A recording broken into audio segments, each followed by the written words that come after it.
Ford Expedition 2014 model at 16, sorry.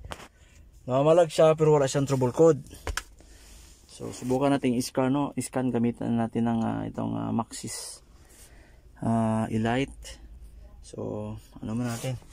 Ano bang ilaw dito? Saksak muna natin itong BCM, no? Itong BCM Bluetooth. Saksak natin dito sa UB dito. Alright. Okay, start. Namamalag siya. Meron siyang misfire pero wala siyang trouble code.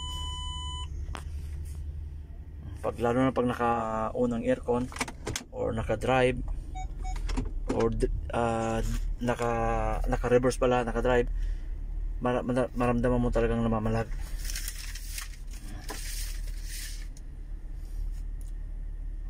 Yung mayanig talaga siya pero wala siyang trouble code.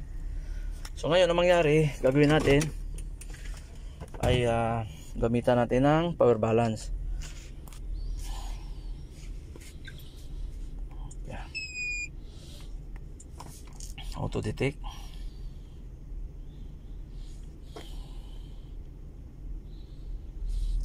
Ford USA.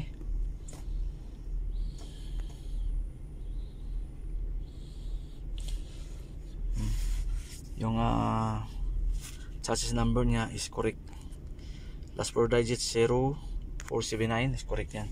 Nandito sa ano yan, sa job card description yan.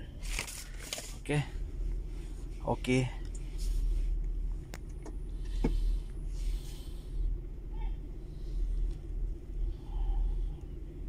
Expedition pala, Expedition, sorry. 2014 going to ano yan, 16, kasi 16 model ito eh. So not equipped kasi nagtanong siya dito kung may navigation ba ito. Wala, normal ano lang siya, normal radio lang siya. So not equipped. Ramdam mo talagang mamamalag siya, oh. Mayanig siya lalo pag ano ito reverse. Meron talaga siyang cylinder misfire. Okay, subukan natin i-diagnose, no, kung mayroon ba siyang auto scan, mayroon ba siyang trouble code ngayon, kasi mula kahapon wala siyang lumabas na trouble code.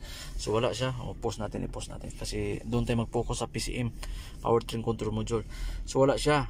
Ngayon balik tayo doon sa power balance, kung paano malalaman anong mga probable cause, bakit siya wala naman siyang trouble code pero namamalag siya. So punta tayo sa service. Alright, punta tayo sa power balance, powertrain, no? Powertrain. Ito. Okay, dito na power balance. Malalaman natin guys kung alin ang cylinder na hindi gumagana. Pagka once kayo nag-scan na walang code pero mayroon naman siyang palag, mayroon siyang misfire, i-power balance yun lang. Yan, number 7, misfire.